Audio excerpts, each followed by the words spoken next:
In one church, the priests announced the verdict that the accused Kisuke would be thrown into the dungeon of the Cathars.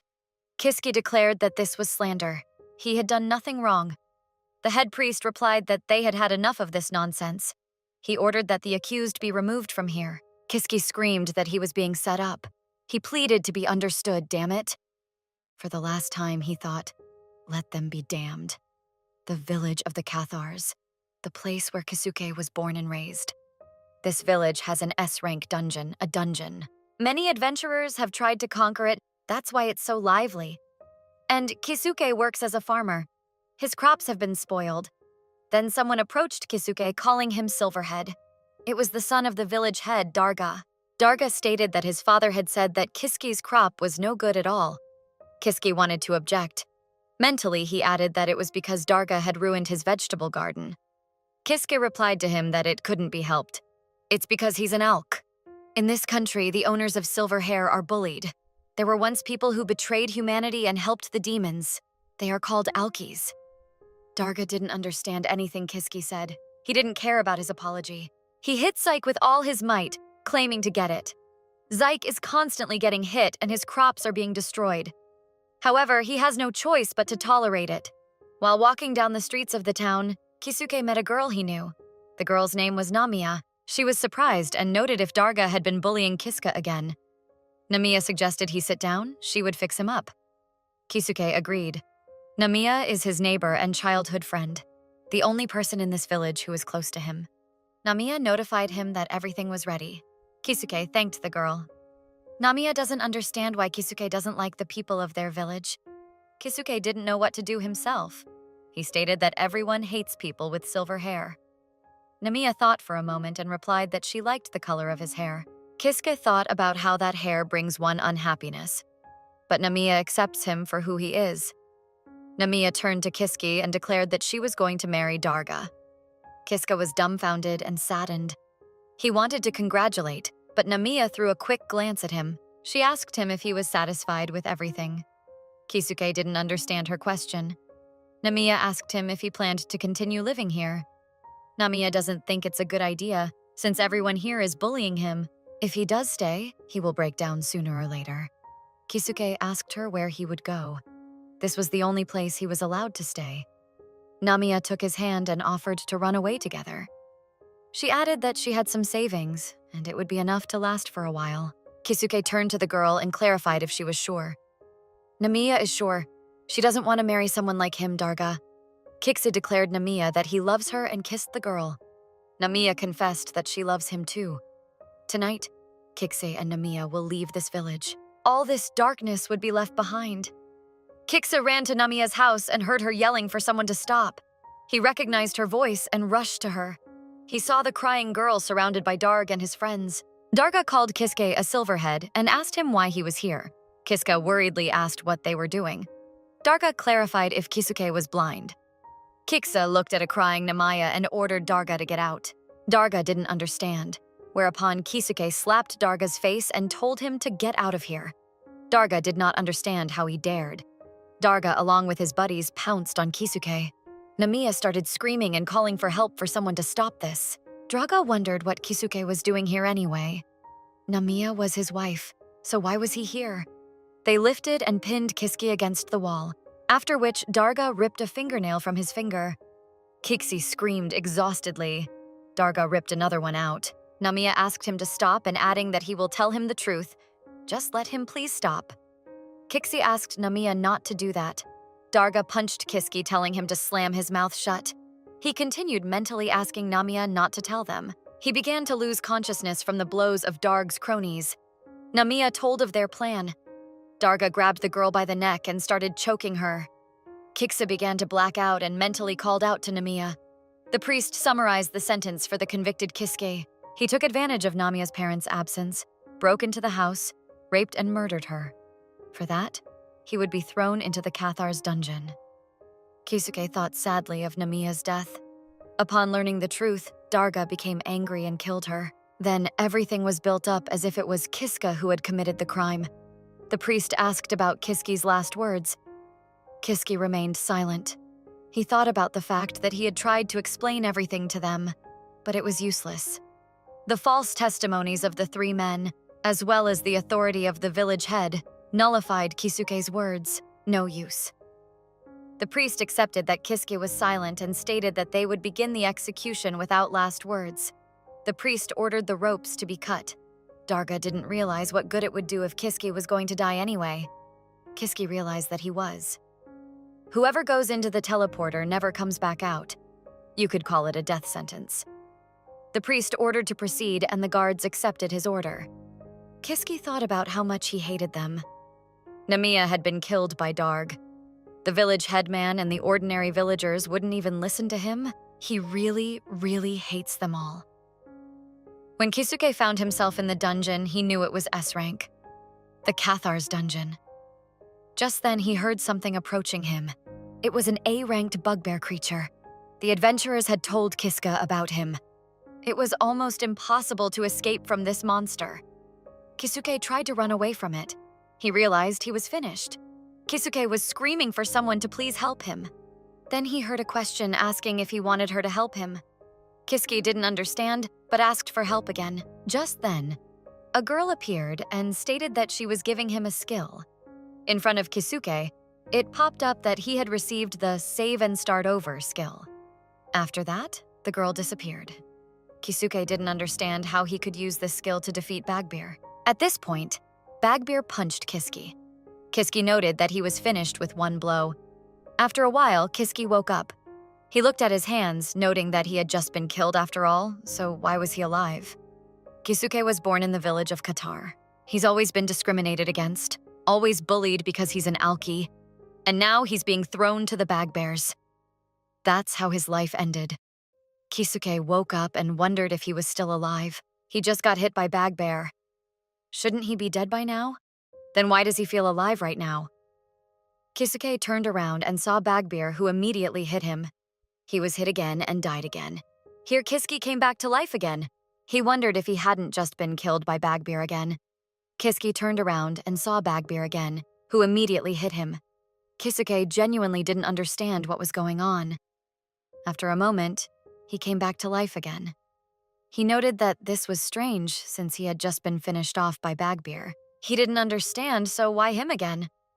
Waking up, Kisuke was horrified to realize that he had come back to life again. That's when he realized that no, that's not it. He doesn't rise from the dead. In fact, every time he dies, he goes back a moment before he dies. It was the skill that girl had given him, the skill of Save and Start Over. Kisuke wondered if he was going to keep dying all the time. Kisuke decided that over and over again, he certainly didn't want to die. But even trying to escape, the outcome is always the same. Dodging, jumping, nothing works for him. Over and over and over and over and over and over and over. He won't stop dying. Kisuke can't take it anymore. He mentally asked someone to please kill him permanently. Once dead, he would no longer feel that pain. That's when Kisuke remembered something that could work. She would be able to get out of this hell if she stopped the skill. A window with information about her skill appeared in front of Kisuke. However, he didn't understand what was next, how she could stop it. As he touched the status window, memories rushed into his head. Kisuke remembered Namiya, Darg, who had killed her, and the villagers who had framed him. He wondered if his hatred would disappear just like that. No, Kisuke disagreed. Like hell it wouldn't. He simply moved forward without thinking, attacking Bagbear without any plan. It was a pathetic attempt, but not so useless anymore. He killed Kisuke again. Lastly, Kisuke noted that he managed to avoid his attack. He doesn't know how many times he had died, probably over 100 times. Bagbear swings with a counter right hand. Kisuke crouches down, avoiding his attack. The monster then swings his left arm, expecting that he can take him down with that blow. However, Kisuke dodges to the right, then leaps behind his back. It's useless to try to run away right away. That way it will be easier for him to kill him. Kisuke remains calm and waits for his attack. After that, he dodges to the right. This is the result of 100 deaths. Kisuke punched Bagbear right in the face with all his might, mentally stating that he had gotten him. Kisuke noted that he had succeeded, but his kick was too weak. Now he could run. He has 25 seconds, and in that time, he needs to find a way to move on. He saw the junkyard of items and noted something he could use. There's all sorts of loot hidden in the dungeon, but there was only junk. He saw Bagbear coming from behind. Kisuke noted that he hadn't been here before. However, while running, he fell into a trap and died. He continued to try about 200 times. He had already fought this Bagbear many times, so his movements became even more precise. Attacking Bagbear's eyes, he gains about 35 seconds. But this is just the beginning. A trap awaits him ahead.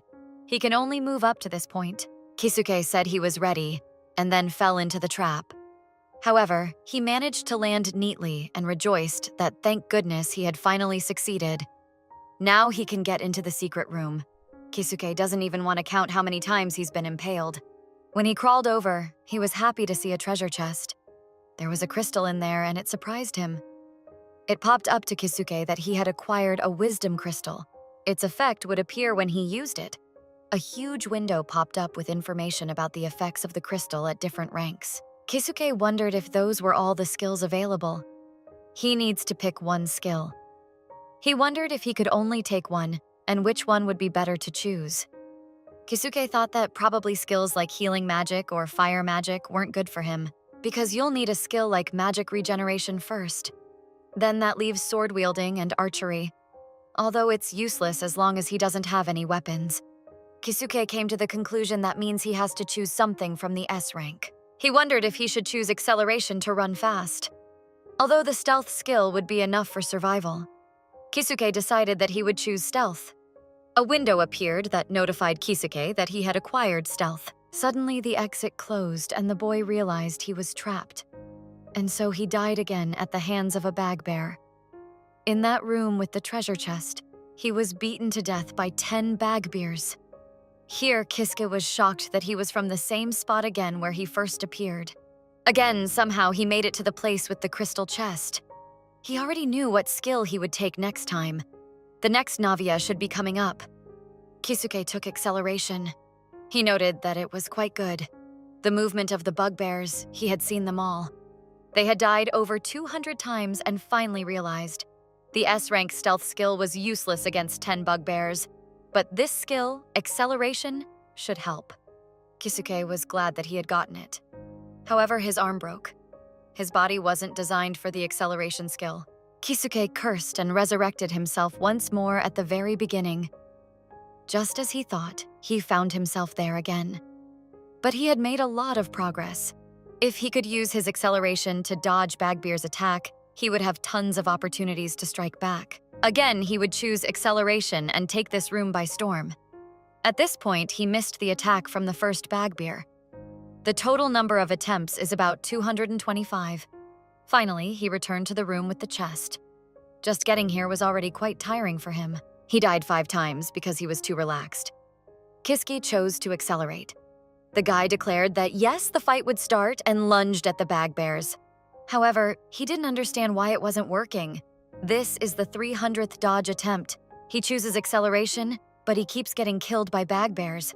He tries his best and yet. He used his speed, aiming for the eyes, but they endure the pain and keep attacking him.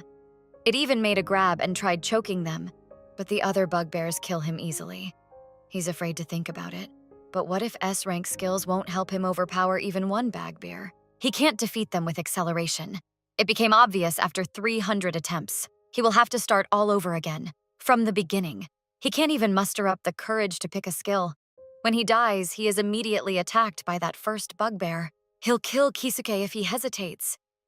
Kisuke realized that there was no way out of here.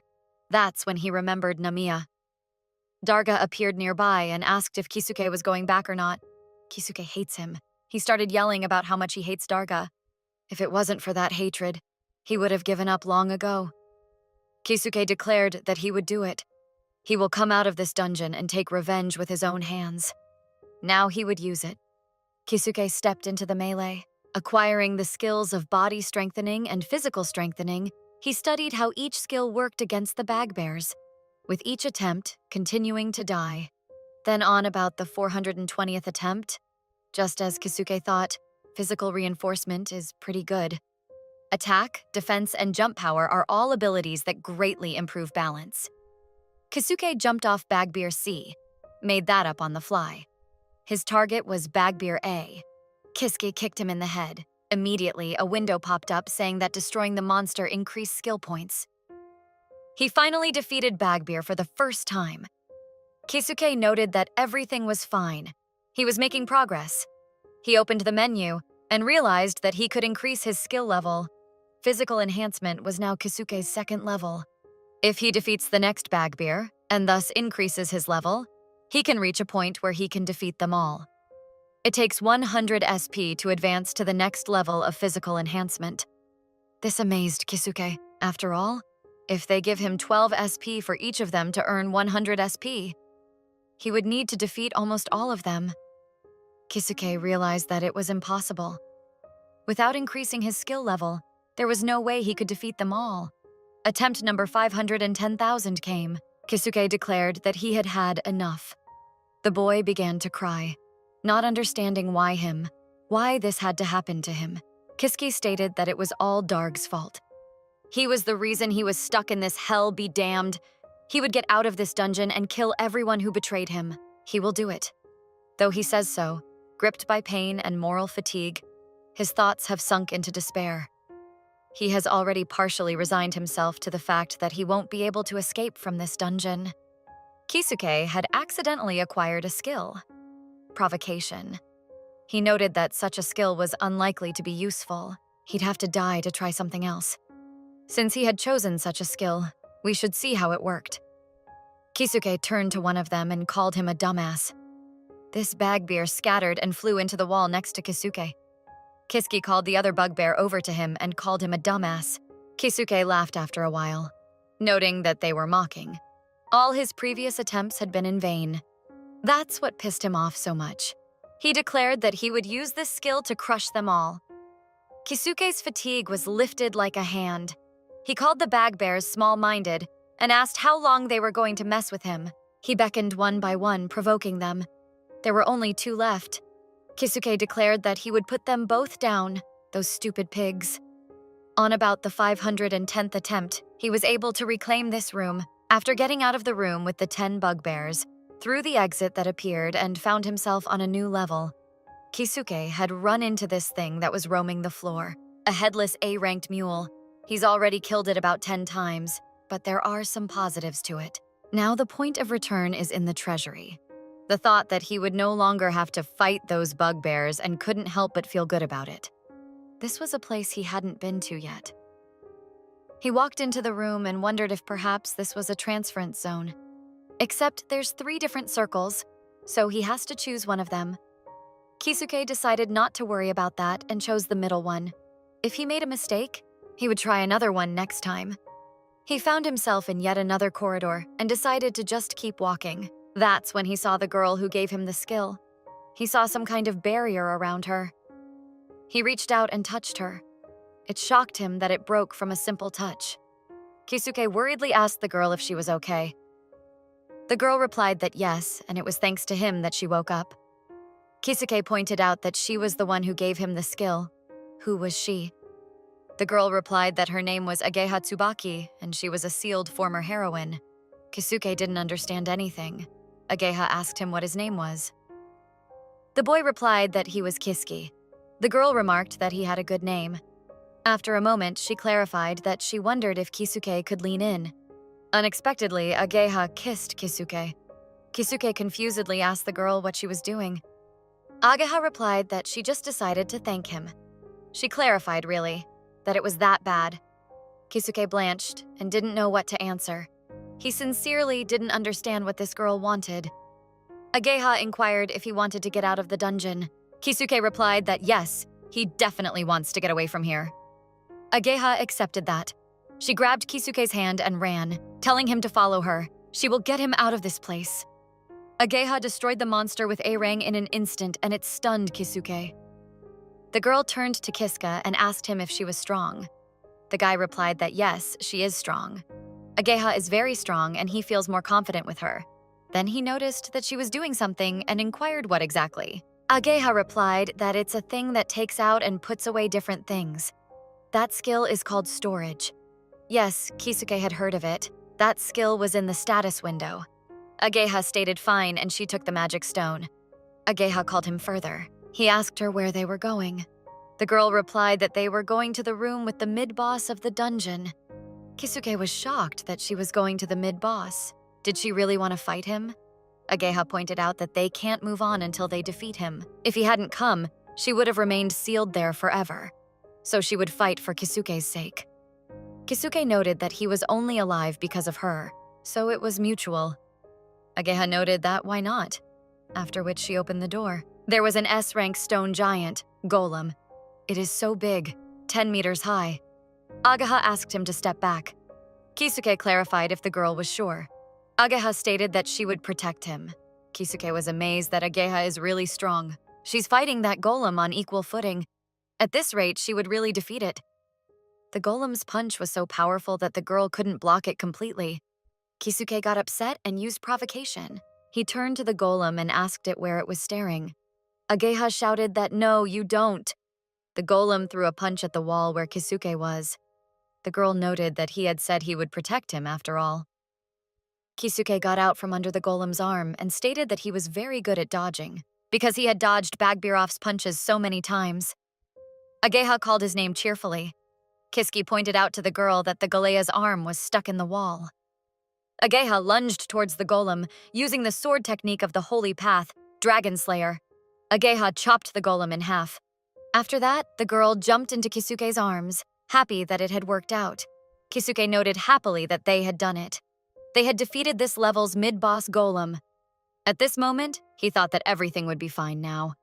However, he didn't know where this was going yet. After defeating the golem, they discovered a hidden passageway and began looking for an exit to move on. Ageha praised Kiski and declared that she had found a hiding place. Kiska was surprised. He didn't know there were such places in the dungeon. Ageha suggests that this room must have been built by vampires. Kisuke wondered if there really are vampires. Ageha shared about the vampire Judith, that she considers the dungeon her home, Kiski clarified. Then there was nothing wrong with them entering here without asking. It's not like the vampires would get mad at them. Ageha asked him not to worry. The girl sat down on the bed and noted that she was tired of something and suggested that he stay here for the night. Kisuke mentally replied that he didn't think he should do that, but since Ageha was so sure. Ageha turned to Kiska and called him over to her bed. She wanted to talk to him more. Kisuke clarified to Ageha if she thought he was terrible. The girl didn't understand what he meant. Kisuke noted that he had silver-colored hair. Ageha realized this is what he meant and she thinks they look cool. Kisuke was amazed if she was serious when she said that. Ageha stated that they look very different and that's fine. Silver hair is a sign of the hated Alk race. No one perceived Kisuke's hair as something good. In the entire time, only 2 people had treated his hair normally, Namiya and Ageha. The girl shared that she thought so, probably because she was from another world. Kisuke was surprised, meaning from another world. Ageha replied that this was not her home world. This was the first time Kisuke had heard of someone coming here from another world. Ageha wondered if he didn't believe it. Kisuke replied that no, he believes her. Ageha rested her head on his shoulder and noted that she knew he would say that.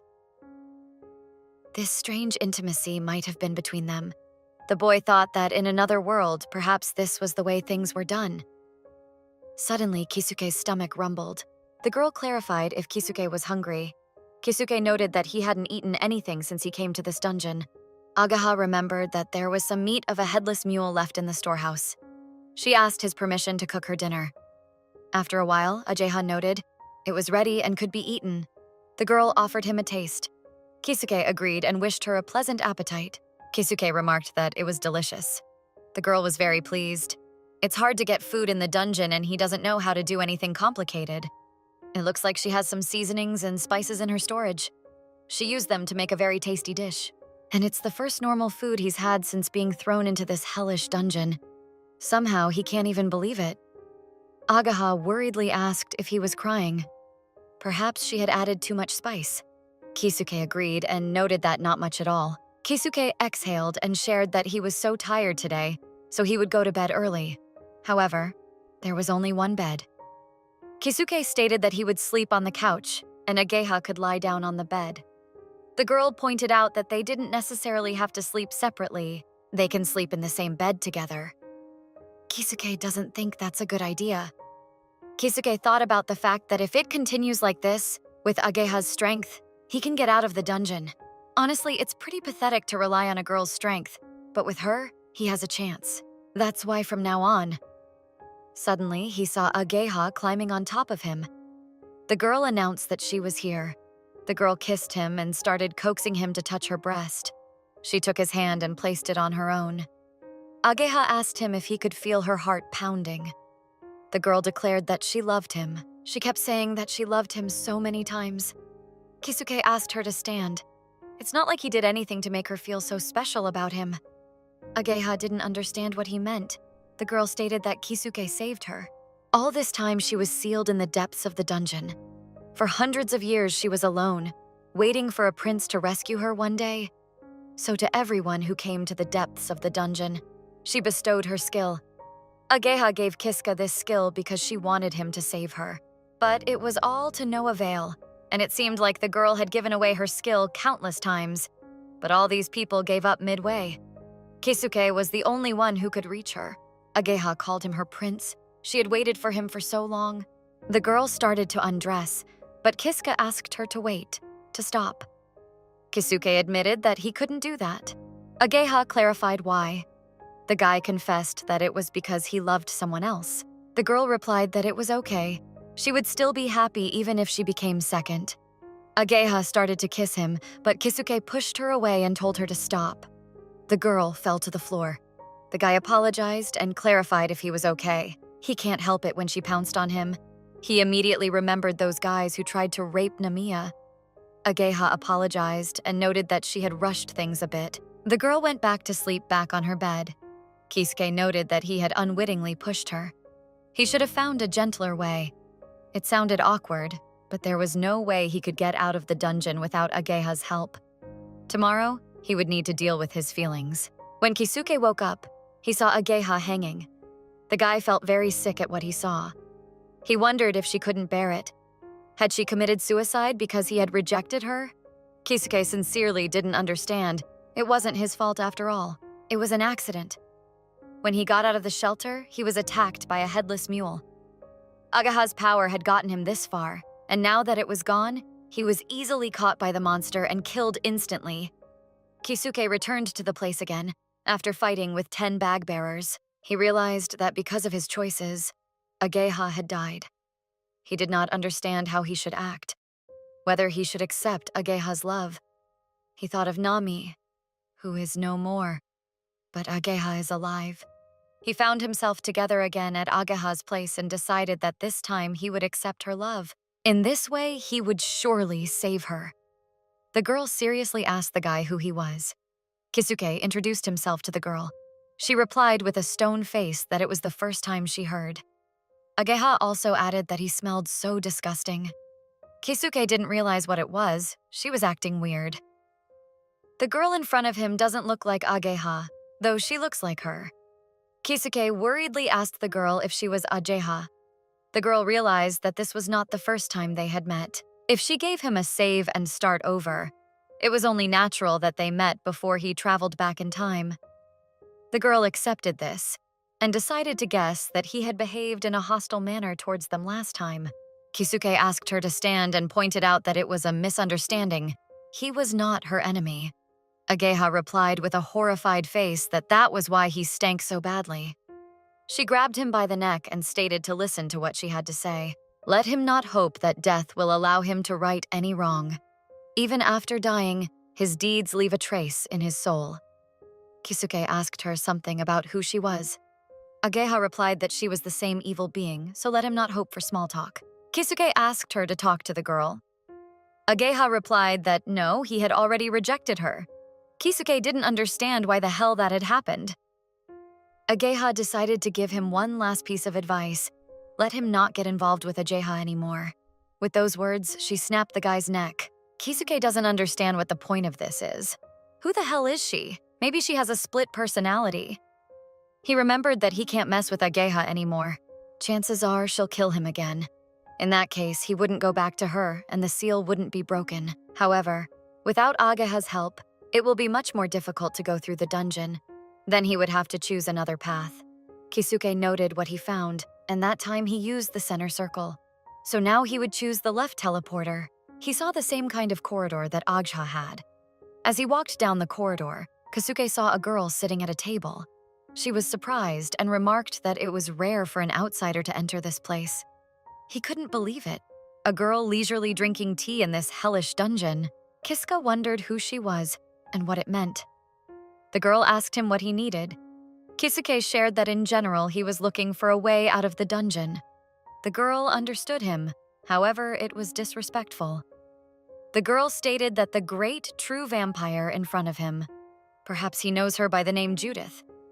The vampiress made a cut and abruptly appeared beside Kisuke, piercing him with her weapon. The girl declared that he would make it up to her with death. He was killed again. Everyone in this dungeon has gone crazy. And again, he is killed. Come to think of it, Ageha was talking about her. Vampire Judith considers the dungeon her home. She killed him, the true vampire Judith. She was dressed as a nice girl, but she turned out to be a dangerous creature, and it seems he can't defeat her. Then this time he'll take the third route. The first round of teleportation remains. He finds himself in a corridor like that of Ageha and Judith's again. He hoped so, no evil creature. He reaches the end and is surprised to find a sword. It looks strange. All this time Kisuke was empty-handed, but if this sword turns out to be a powerful weapon, it would help him escape from the dungeon. Kisuke decided he had to try and grab his sword. At that moment, he felt a terrible pain in his whole body. His arm was in agony for several minutes. Then he lost consciousness. After a while, Kisuke woke up and was amazed that he was alive. He cursed at the fucking sword. He was in so much pain. Here he was shocked. His right hand merged with the sword. Moreover, the sword is very heavy. Kisuke sincerely didn't understand what it all meant. The guy was puzzled, though he could move around. But how could he improve his skills with such a heavy weight? Just then, he came across a werewolf with an A rank. The werewolf screamed. Kisuke thought that this is all useless. He's going to die now. Suddenly, the sword itself flew towards the werewolf and dragged the guy with it. It pierced through the werewolf and cut it open. Kisuke didn't realize what it was just now. The sword started moving on its own as if it had its own power. Kisuke is generally fine with that. He will do anything to get out of this dungeon, even if he has to use that sinister sword. Kisuke happily thought that this black sword was strong and could be relied upon. He reached the door and assumed it was the boss's room. Last time there was a golem? I wonder who E would be now. Inside was an S-ranked griffin. This is the boss here and he looks strong, but now Kisuke has that black sword. Kisuke realized that all he could do right now was simply not to interfere with the black sword's movements. That might be the only way for him to win. The black sword is strong. It will defeat anyone who stands in its way. Just as after killing the golem, a secret door opened in the room. Kisuke thought he could get out of the dungeon with this sword in no time. Then he noticed that the sword was getting bigger and bigger. That's when he met Judith. The vampiress noted that he seemed to have grown quite a bit. Kisuke didn't understand why she was here. The guy asked Judith what the hell she wanted. Judith noted that he was still conscious. Since he's already wondering what she's doing here, the only reason is that she has to destroy him. She has to stop the parasite sword in his right side.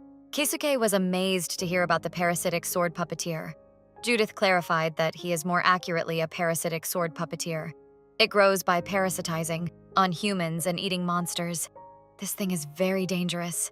However, there are rarely people in the dungeon, so she thought it would be fine. Judith noted that stuff happens sometimes. Kisuke clarified that she meant that she was going to kill him.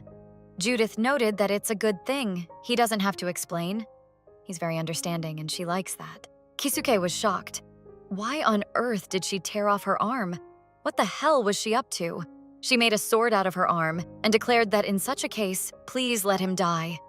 Kisuke was shocked that she used blood to make her own arm and sword. Kisuke realized that he couldn't lose and joined the battle with Judith.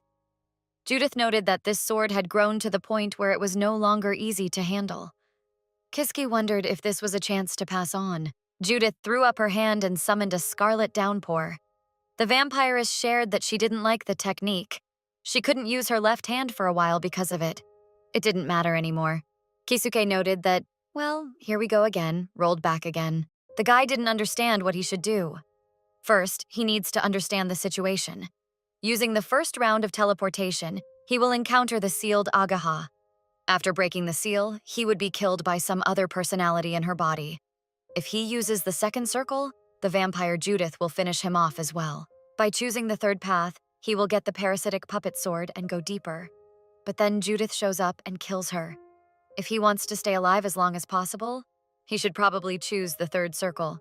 He decides to focus on it. With this sword, he must defeat Judith and get through the dungeon. Kisuke didn't understand how he could do that. He remembered Judith's words that the parasitic puppet sword, it grows by parasitizing people and eating monsters. That thing is very dangerous. So before he meets Judith, he needs to kill enough monsters to grow the sword to its limit. Maybe that way he could defeat her. Kisuke decided he would try to outrun Judith. He needs to hurry up. He got to the right place 5 hours earlier than last time. It was the same dead end and magic circle, and he'd crossed the teleporter the last time he'd come across Judith. He hopes she's not there now. Looks like he really beat her to it. He decided it was safe to move on. Then he saw a group of werewolves. He laughed and thanked them for the food.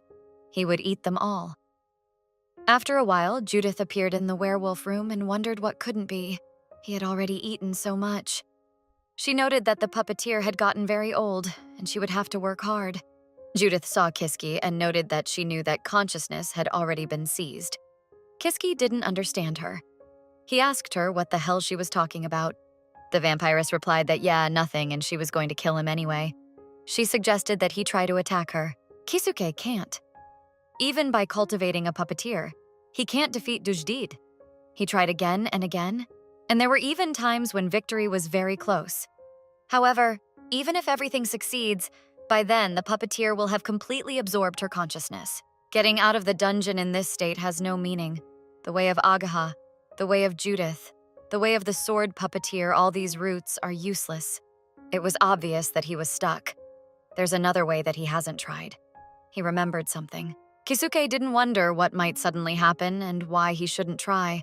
He had died so many times that he was no longer afraid of death. In any case, he had nothing to lose. Kisuke walked over to Duji. The girl noted that it was rare. She asked how an outsider could get in and what he wanted. Kisuke remembered that they already had such a conversation. She accused him of disrespect and killed him immediately. In that case, Kisuke sat down on one knee and declared that she must be the great true vampire Judith. He asked her permission to make a request. He decided to be respectful. He asked her to please make him her apprentice. The vampiress repeated his request and noted that he said such funny things. Kisuke thinks he has found a way to survive. Judith noted how she benefited from taking him on as an apprentice. Kiski thought about the benefit. He told her that if he took her on as an apprentice, he would become her servant and do her bidding. Dujdit noted that this sounded rather boring. That shocked Kisuke. She replied that no, she was not interested. Wap Mirsha struck him and he was killed again. But he found it. A new path, and perhaps this is his chance. To escape from the dungeon, you have to become stronger. So he decided to ask Judith for an apprenticeship. She is a ruthless vampire, but can talk unlike other monsters. To become Dujdit's apprentice, he needs some kind of argument. If he can come up with something interesting and he has a chance to become her apprentice. The vampiress repeated the question about clarifying the benefits to her. Kiski noted that Mrs. Judith had been living in the dungeon for a long time, and she probably felt lonely, so he would be her interlocutor. The girl asked why he thought she was lonely. Kisuke realized that it wasn't working. The guy asked her to wait because there was more to it. She instructed him to speak faster. Kiska shared that he has worked in the fields all his life, so he is confident in his abilities. She can delegate all the hard work to him. For example, he could help her build a new shelter. Judith thinks she's much stronger than he is. The boy noted that she was indeed right. The vampiress clarified if that was all, to which Kiski replied in the negative. He didn't understand what he should offer Dujdit. Nothing came to mind. Kisuke replied that all he wants is to get out of this dungeon alive. He was born in the Qatar village that is near the dungeon. All his life he was an outcast, and there was one girl there who loved him. However, those bastards killed her. He was accused of the crime and thrown into the dungeon. Dujdit noted what a heartbreaking story this was. However, what did it have to do with her? Kisuke stated that the villagers would pay for it. He would torture them, kill them most brutally, every last one of them. This bloody spectacle will be dedicated to Vamprisha Dujdit. The vampiress smiled and noted that that sounded interesting. She had a desire to see him see it through to the end. Kisuke wanted to reply. Judith stated that he was getting excited early. First, he would pass her test, and then she would recognize him as her apprentice. She clarified with him that he had used the teleportation circle to get here.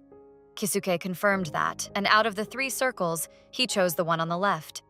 Dujdit noted that it would be easier to explain then. This dungeon is a bit special. It's enough to go through the teleportation circle and you can't go any other way.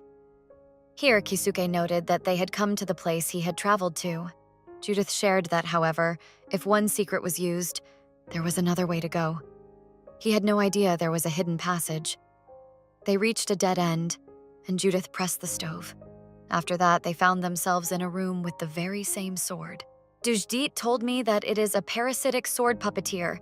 This sword has a very unpleasant property. She has wanted to get rid of it for a long time, but it will start parasitizing as soon as she touches it. Kisuke mentally noted that he had experienced its capabilities many times before. Out loud, he asked the Vampishra what he should do. Dujdit stated that he must overcome the parasitism of the sword and learn to control it. That is exactly what his test is. Kisuke didn't understand if that was possible.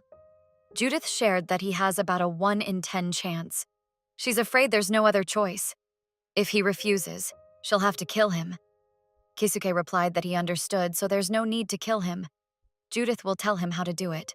He needs to grab the blade, not the hilt, and pull it out in one sharp motion. Kisuke replied that he understood. The boy noted that the pain was indeed strong, but not as much as when holding on to the hilt. Kisuke asked the girl what was next. Dujdit told him to swallow. He should raise his head and shove the blade deep into his throat. Kisuke realized that if he didn't, he would be killed anyway. He had to swallow it if he didn't want to die. He saw an eye that asked him if he was the one who wanted to be his master. Kisuke didn't understand what it was. The eye replied that he was a parasitic sword puppeteer, or rather what could be called his base. Kisuke understood what it meant. He is that sword. However, what kind of place is it? Sword stated that they are in his deep world. Kisuke thinks the sword is referring to his inner world. As if you weren't, he needs his help. He asked the sword if he could lend him his all.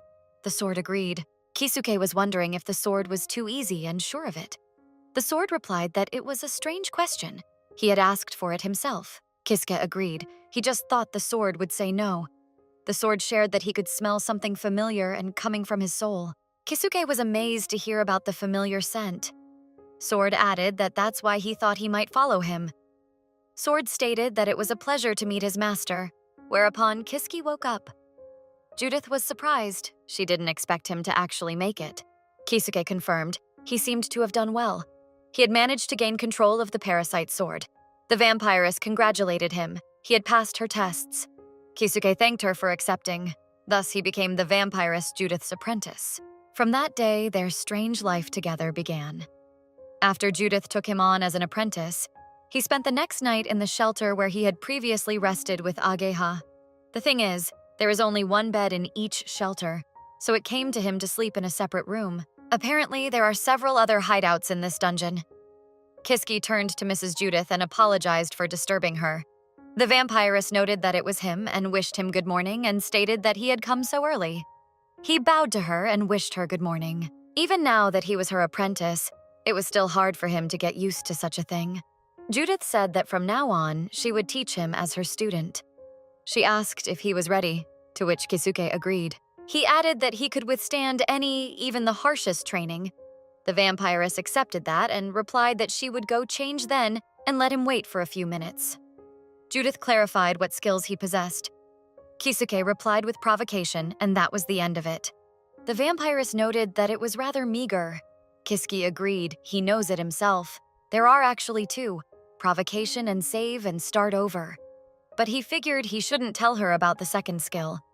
Kisuke remarked in surprise that this was how there was a secret passage in this place. The vampiress laughed and said that he would have learned more than that if he had lived here for 1,000 years. Kisuke was surprised and mentally stated that he had decided to be her apprentice for a reason. She pressed another slab and stated that they were in place. Time to replenish his skills. Of course, she knows where all the treasure chests are. Kisuke replied that it was cool. He got the wisdom crystal effect activated forcibly. He needs to choose one of the following skills he wants to acquire. It's similar to the list of skills he's seen before, except for some differences. This is the first time he's seen intimidation and discernment. Kisuke asks Judith what he should choose. The only thing she can think of is to take fencing. The puppeteer sword is now inside his body. It lives in his flesh and blood. When he learns how to summon it, swordsmanship will come in handy. Kisuke understood and decided, then takes it. A window notification appeared that he had acquired the swordsmanship skill. Kisuke rejoiced. He would be able to wield the puppet sword fluently. Judith informed Kisuke that they would now go to the deepest part of the dungeon to get another skill. Kisuke was surprised to hear about the deepest part of the dungeon. The vampiress urged him to follow. Kisuke wondered if this was the top floor. They went through a secret passage, so they didn't see any enemies. But there was literally a sense of danger in the air. Judith announced that here they were. Judith shared with Kisuke that now it all depends on his luck. The wisdom crystal in this chest gives one of the skills randomly. Therefore, it all depends on his luck. Kisuke accepted this and stated that he opens it. A window appeared that he had received a wisdom crystal, and the effect activated forcibly. Kisuke received the skill, Gift to the Elements. He anxiously clarified to the vampiress if this was normal. Judith didn't know how to put it. It's a rare skill, but it's useless if you don't have a magic skill. Kisuke summarized that he was unlucky. Judith noted that there was nothing surprising about it. Sooner or later, he would still acquire a skill related to magic. She asked him not to get upset and suggested he go back to the shelter. Kisuke asked her to wait and clarified about the door ahead. Judith pointed out that it was the dungeon boss's room, behind which was the exit. Kisuke realized that after defeating this boss, it was possible to get to the surface. Judith confirmed it. The boy noted that he had finally found a way out of the dungeon. Kisuke asked the vampiress if she could defeat him easily or not. Judith replied that the boss in this room is of SSS rank. She hasn't been able to get out of there for 50 years, ever since that boss settled there. Kisuke was shocked. What kind of boss is this if even Judith can't defeat him? The vampiress pointed out that that's why he must either become as strong as her to get out, or if he wanted, he could surpass her. Then together they could defeat this boss. Now she urged him to go back, as it was time for them to start their special training. Kisuke jogged after her, saying that he was counting on her. Judith showed him that this was how she could control her blood. Kisuke noted that he knew. In other timelines, she had killed him many times before with these weapons. There was only enough blood for a dagger. She really can shape it into any shape she wants. Dujdit stated that he could do the same with the sword puppet and just concentrate on his body. Kaisa closed his eyes and began to urge himself to concentrate. A notification appeared that he had obtained the skill, Parasitic Puppeteer Swordmaster, and obtained the derivative skill, Black Sword. Kisuke noted to Judith that he had succeeded. The vampiress said that now he would be able to fight normally. Kisuke rejoiced. Finally, from now on, he wouldn't be as weak as before. Judith would now give him his first assignment. Kisuke declared that he was ready. The girl urged him to fight her. The task would be considered completed once he hit her with his sword. Kisuke worriedly clarified. Would he really fight her? Would he be all right? Dujdit asked him not to worry. She wouldn't kill her apprentice. Kisuke replied, that wasn't the case. He's worried about not what if Miss Judith gets seriously injured. Judith was angry. Did he really care about her? She can heal wounds, can't she? Did he really think he could kill her? Kisuke stated that he didn't mean that. He realized that he seemed to have angered her. Who was pulling his tongue? Judith noted that he was confident, and she suggested he try it. He realizes it's training, but he feels like he's stepping on a tiger's tail. The vampirist noted that he wouldn't be able to complete the task if he kept dodging. Kisuke noted that he was able to block thanks to his swordsmanship skill, but her blows were like the blows of a large sword. Defending all the time is not the way to go. It's really useless. Only he will lose quickly. He needs one quick strike. In that case, he'd have to wait for the right moment. He thought it had happened, no. No use. The tip of the sword wouldn't reach. If she had a normal sword like last time, he wouldn't have a chance. Now she had a dagger. Then he remembered something and decided he should take advantage of it. He identified that very punch. He was calm and blocked her kick. An overhead kick wouldn't be able to throw him off. After that, he decided to do a counterattack, a punch to the head. That's exactly what it would look like. He hit the girl and apologized and wondered if she was okay. The vampirist didn't realize who he thought she was. It's just a scratch. It's almost healed. Kisuke agreed with her. He'd already forgotten how he'd torn his own arm off. She praised him. He had completed the task. Kisuke bowed to her and thanked her. Thanks to the puppet sword and the swordsmanship skill, he felt a significant growth. Becoming Judith's apprentice was the right decision. Judith noted that an ordinary person wouldn't have been able to fight like this. Doesn't he have a lot of combat experience? Kisuke admitted that he didn't have much. The vampire was surprised because if that was the case, he must have an innate talent. In fact, it was true that he had fought many times. The guys came to the abode of the headless mules. There's a hidden passageway that Judith told him about. Today's special training is to fight monsters. He can't slouch in front of his teacher. Judith told him not to spread his arms when fighting multiple opponents. His movements should be more compact. Kisuke accepted her instruction. He decided to focus on his sword, short and efficient movements. Kisuke noted happily after a while that he had succeeded. Judith noted that the task had changed. He was no longer so afraid of headless mules with magic daggers, and he was good with a parasitic sword. So now he must attack first. First, he started sideways, the one on the left. The first one was ready. Now behind the one on the right, and then the second one was ready. The last one tries to escape. It's the one in the middle. However, he can't get away, and in a moment the third was ready. Judith stated that he had done a great job. Kisuke thanked her. Without her help, things could have been much worse. Of course, she couldn't let him die. Who knows how many decades would have to wait before she had a new opportunity to get to the surface. She urged him to try and get stronger. Kisuke stated that he would do his best. The victory over the monsters was confirmed. He got skill points. Judith noted that it looks like he got some skill points. Why don't he level up? Kisuke noted that he now had all 5 slots filled, and he couldn't be happier about it. He now had 15 points to level up. He was able to become stronger thanks to his puppet sword and swordsmanship skill. But right now, it was better to level up one thing. He was 30 points short of the swordsmanship upgrade, and he needed another 70 points to upgrade the host of the parasitic sword puppeteer. Judith checked with him to see what he had decided. He would like to increase his swordsmanship level, so he's going to accumulate another 30 points. The vampire said that was the best choice, and so did he. She said that was enough for today, and they should go back to the shelter. The vampiress inquired if it was ready. Kisuke informed her that he would bring it right over. He apologized to her for keeping her waiting. Ever since he became her apprentice, it's been his responsibility to make tea, though it's not really tea. He pours monster's blood into it. Judith noted that the drink was excellent, as always. For some reason, Judith really enjoys using the tea set. When she drinks blood with such pleasure, even he involuntarily wants to taste it. The vampiress asked how dinner was. Kisuke replied that it should already be cooked. He presented her with a headless mule steak. Judith sadly noted that it was the same as yesterday. Kisuke noted that it couldn't be helped. They didn't have enough seasoning and the monsters were the same. Today, he managed to beat the dryad, so he made a salad. Judith said sadly that the dryad salad was not good at all. Kisuke urged her not to be cranky. Without vegetables, she would be nutritionally deficient. Judith stated that she was fine with that and she was a vampire. Kisuke agreed and asked her to wait a minute.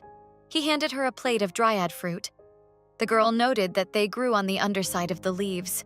Kisuke shared that he had picked them, of course. He wanted to let them sit for 3 days to make them even more flavorful. but since she wanted something special tonight, Kisuke shared that still. If he had the seasonings, he could make something different. The girl replied that she would get anything if she could get to the surface. He asked if she had been able to leave the dungeon freely before. Judith confirmed that yes, she had. She often walked to the surface and back again. Vampires prefer to live in dungeons. The conditions here are perfect and there is never any sun. He clarified that then a strong boss showed up and she couldn't get out. Judith admitted that that wasn't really the only reason. Previously, besides the boss room, there was another teleport area through which one could go to the surface. Kisuke didn't know there was such a room. The vampiress was the only one who knew about it. But then someone destroyed it. Since then, she hasn't been able to get out of here. He inquired if she knew who could destroy the teleporter. The girl had no idea, but she had an idea. It could have been done by whoever sealed Agaha. As soon as she said Ageha's name, his heart raced with frantic force. Judith noted that this someone might have destroyed the area with the teleporter just in case, to make sure that Ageha couldn't escape from here. Kisuke asked Gosopji Judith if she knew Ageha. The girl replied that of course she knows her. She is a great person. He didn't understand what she meant. The vampiress replied that the hero Ageha had defeated the demon lord. Kisuke was shocked. Had she really defeated the demon lord? She asked the guy if he had heard of her too. Kisuke confirmed it. He thought it was strange. It was different from the history he knew. The demon Vladka was defeated over 100 years ago. The hero who did it was called Alijin. Everyone knows about it. Then why does she think the demon lord was defeated by Ageha? Kisuke asked the teacher why Ageha was sealed in the dungeon. Judith actually doesn't know the details. She can only give one piece of advice. Never, no matter what, let him break her seal. She defeated a demon lord capable of destroying the world. It was hard to imagine what would happen if the seal broke. Kisuke replied that he understood.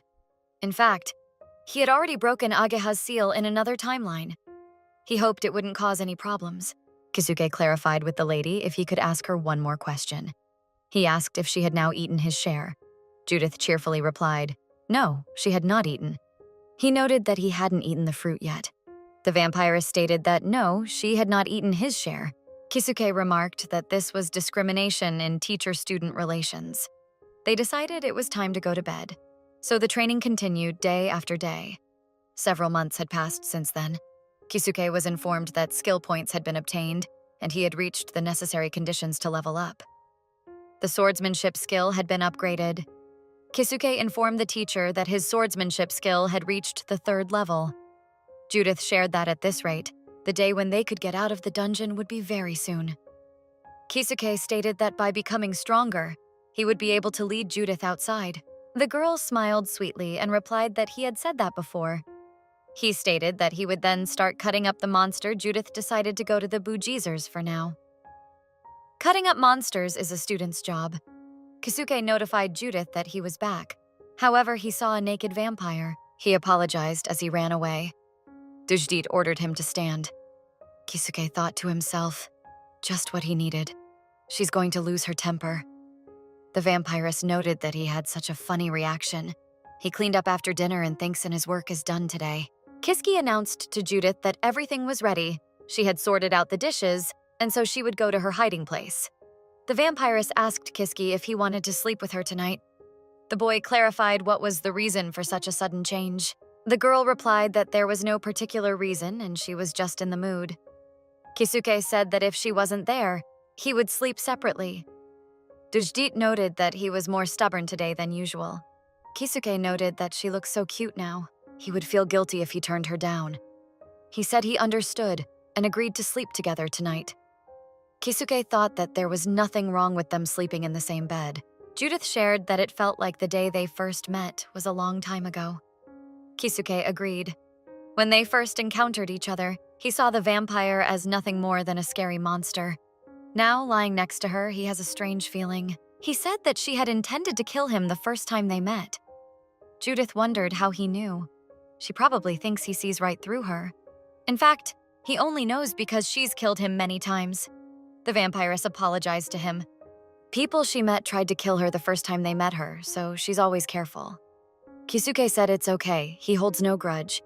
He has been killed many times, but thanks to her, he has reached his current state. So instead of holding a grudge, he should be grateful. Judith shared that when he said that, she felt relieved. She wondered what he thought when he saw her naked. Kisuke stuttered and didn't know what to answer him. The girl stated that it was okay and he could answer honestly. Kisuke replied that he thought she was beautiful, that she was Karsi and cute.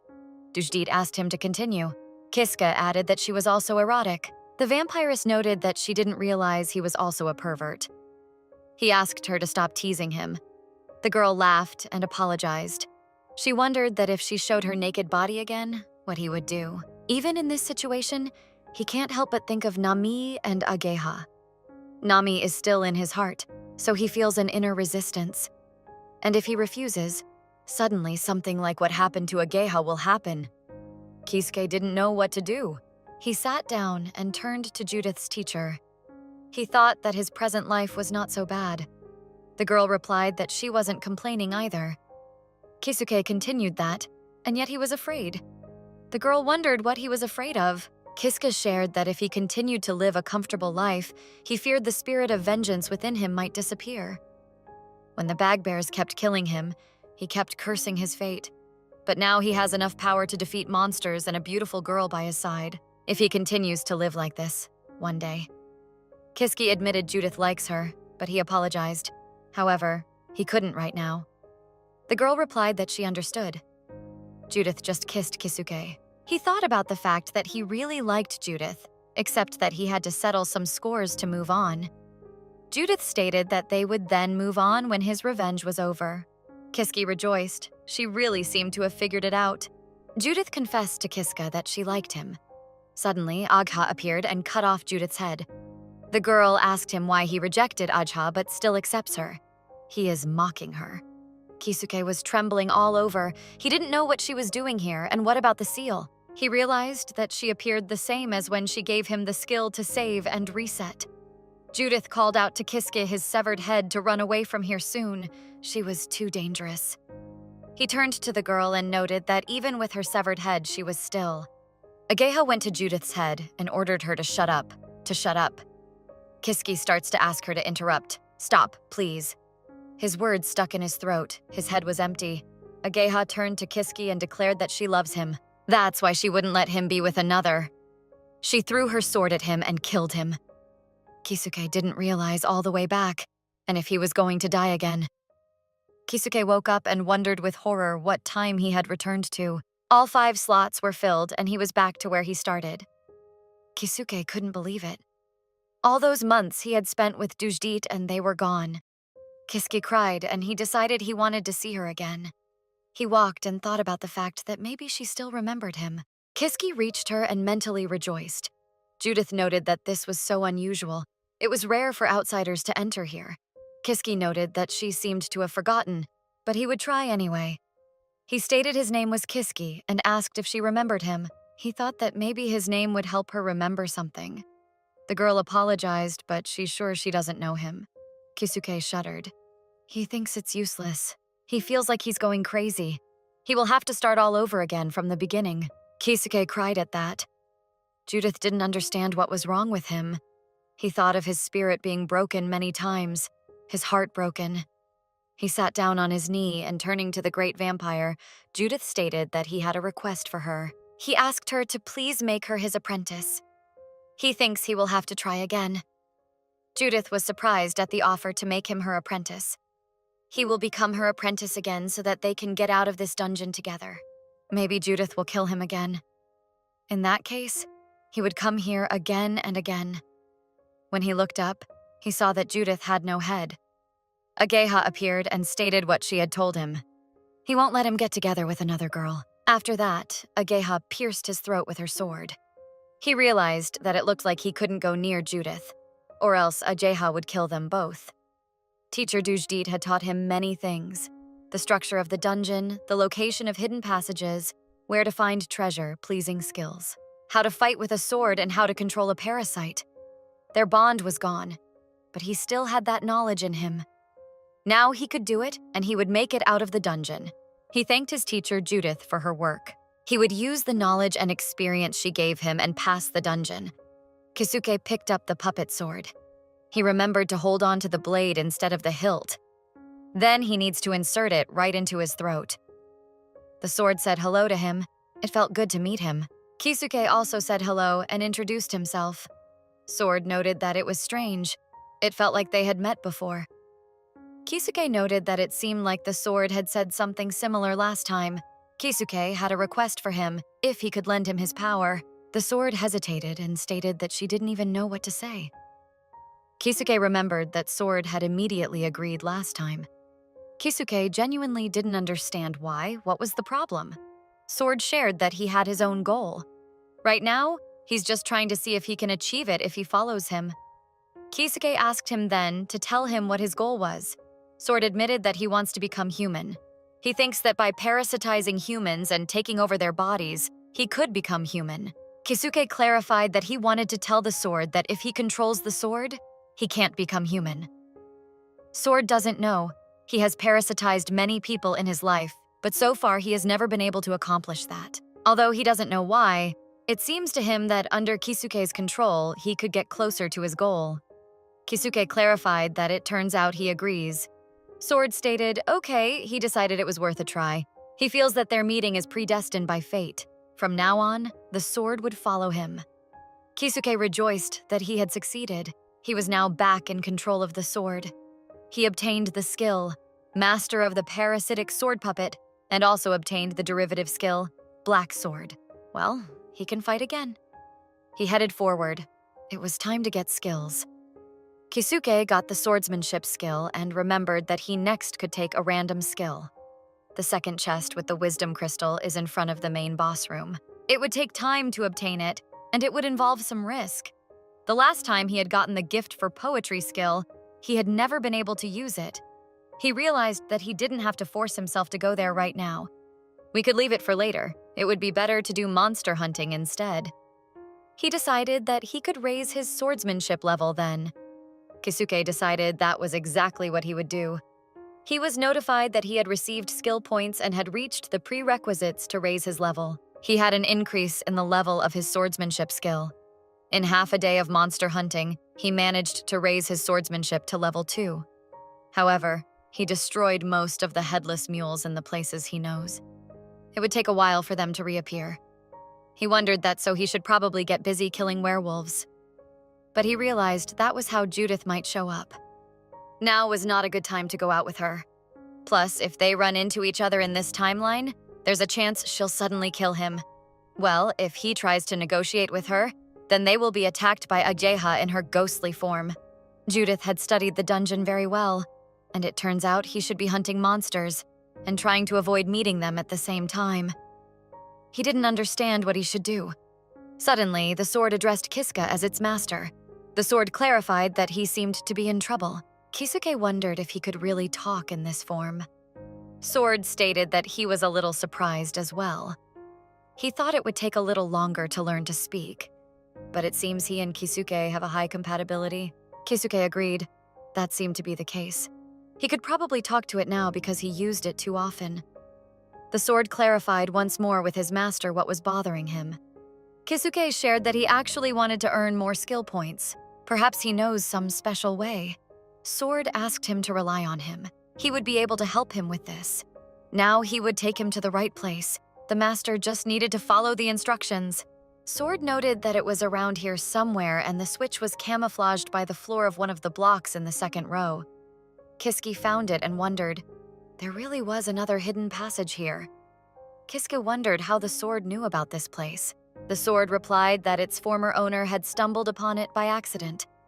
Kiske was surprised that even Judith didn't know about the passage. Sword asked his owner's permission to warn him. He knows what creatures are waiting for him in this room, and honestly, with his current abilities, he is bound to be killed. Kiske thanked him for the warning. He was used to being killed. Sword chuckled and remarked that it was a strange thing to do. Kiske replied that it might be. Suddenly, the passage closed. The sword alerted the master that they were here. Golden living armor, they give a lot of points for them. Kisuke counted more than 20 of them. He wondered if this was definitely a good way to earn points. Sword clarified if his master thought he could pull it off. Kisuke stated that he had no idea, but he had a plan. He no longer fears death, so he can try all he wants.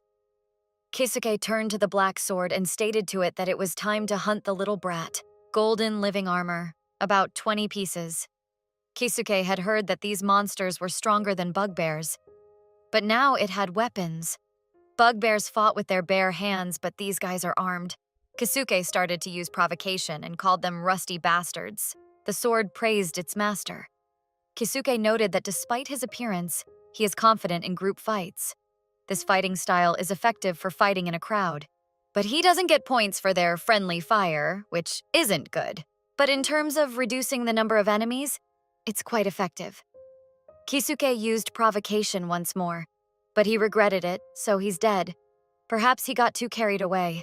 He's back in that place. It's nostalgic. He used to be killed by bagbears, but now by golden living armor.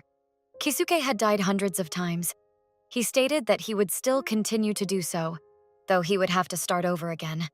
The sword clarified that, wow, his master knows about the hidden passageway, so he's knowledgeable about the dungeon. Kisuke replied that a little. Then he was killed, again and again. He started over each time. He didn't think he would get stuck again. He felt much calmer around Judy's teacher. Kisuke turned to the sword puppeteer and asked him to please help. The sword agreed and replied that it was a pleasure to meet the master. Kisuke was surprised, to which the sword clarified that there was something wrong. Kisuke noted that the sword seemed more human than he had thought. Sword noted that he hadn't always looked like this, but now for some reason he was starting to change. And if you think about it, after each time they met, his form was getting closer to human. Kisuke wondered if maybe somehow the sword puppeteer was avoiding the skill of save and reset. Kisuke shared with the sword that if his goal was to become human, then wasn't that good news? The sword worriedly asked how the master knew about his dream. Kisuke replied that he could determine ambition just by looking at someone. But Sword accepted it. He's not sure he understands everything, but Kisuke seems like an amazing person to him. He asked if he could please take care of him. Kisuke noted that he hoped they would get along. He has been preparing all this time, knowing that this was the first meeting for them. Although they had actually killed him many times, but no matter how formidable their might was, he would defeat them sooner or later. Kisuke apologized to them, but this time he would have to finish them off. The sword noted that its master was very confident. Kisuke urged one metal bastard to try and kill him. Provocation first. He kept a tally and took action. He chopped off the head and a window popped up that the monster's destruction was confirmed. He received skill points. The first one was ready. Sword noted that it was cool. It was as if the master was predicting the enemy's every move. Kisuke stated that it does predict. This sword is getting too talkative.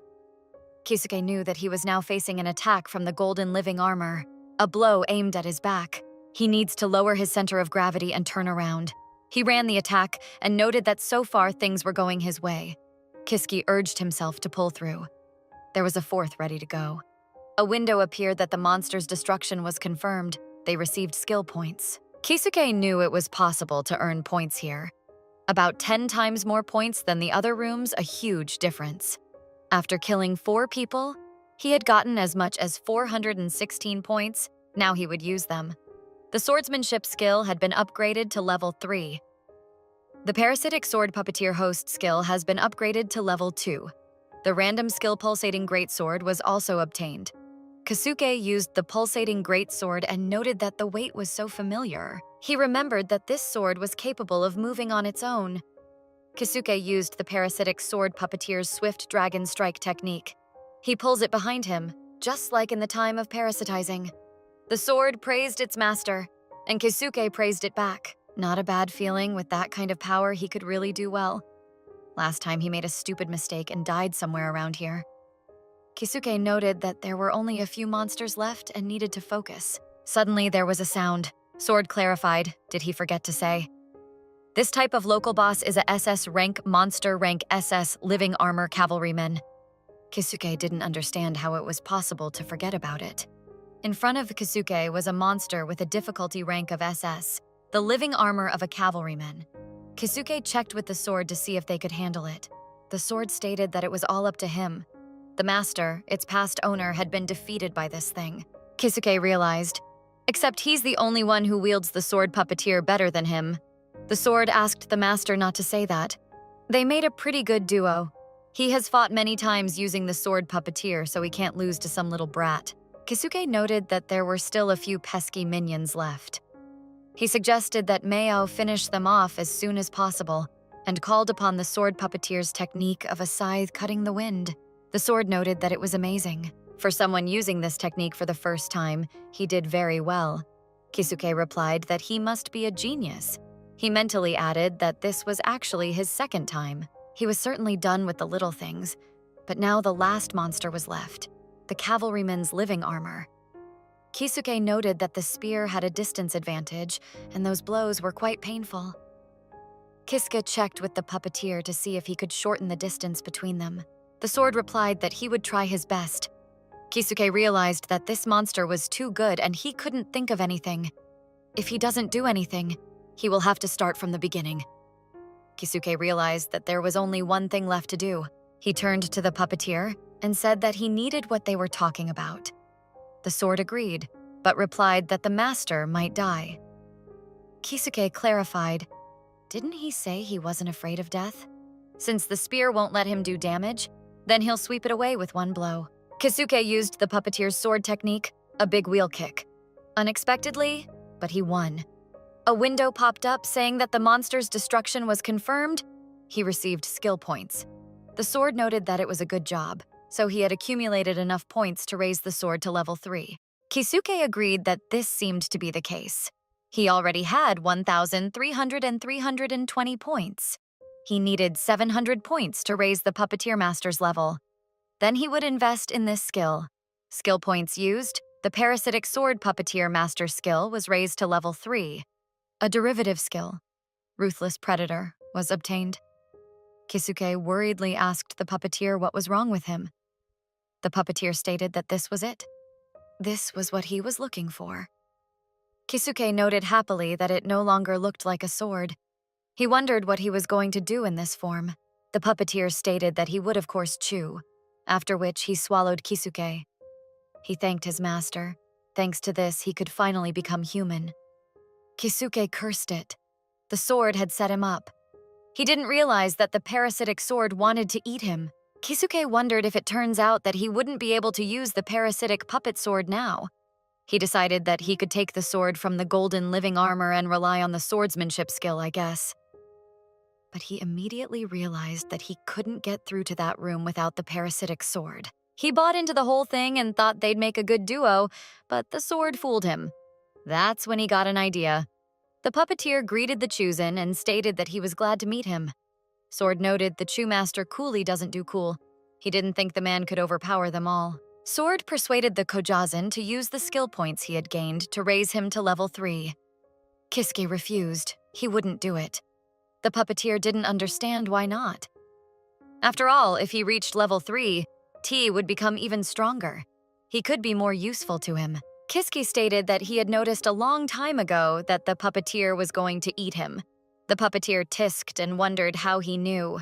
It was so annoying. Kisuke stated that he was a shitty actor. He thought about the fact that if he wanted to break up with him here, he would have to take a regular sword and rely on his swordsmanship skill. The puppeteer turned to his master and clarified if he thought he had outsmarted him. Kisuke called the sword a fucking sword. Why didn't he think he could use control? The sword put itself to Kisuke's throat. The puppeteer stated, "We'll let the master choose between two evils. Either he cuts off his head right now or eats it by a ruthless predator later, whichever he chooses."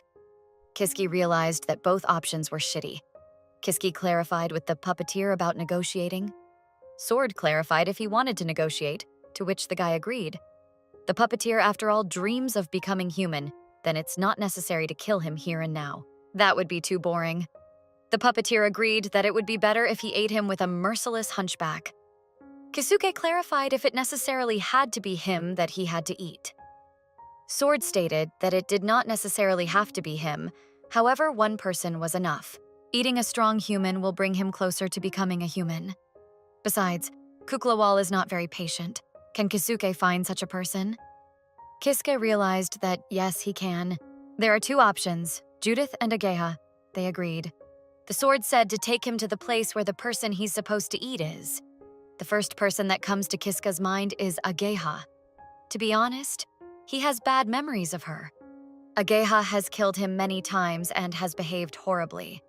The barrier will fall as soon as she wakes up. If you attack in the few seconds before she wakes up, they will have a chance. Still, Ageha saved the world and is a hero. She did a terrible thing to him, but maybe the world still needs her. So he should kill Dujdit. However, he had to be honest with himself. He would never sacrifice Judith's teacher. Even though she doesn't remember anything, he feels grateful. Besides, he likes her. Judith will attack normal people with ease. It should not be forgotten that she is a ruthless vampire. Kisuke wondered, a heroine who saved the world or a vampire that people are afraid of. Kisuke decided that if he had to choose, he would sacrifice Ageha. The puppeteer noted that he couldn't eat her, as that barrier was too powerful. Kisuke noted that it could easily be broken. The puppeteer urged him to proceed. Ever since he got the skill, save and reset, it feels like his life has lost its former value. To him, there is no more NTK fear of death. However, how would he feel about killing someone else? Will he be able to do it with Ageha? Sword clarified if it would be much longer.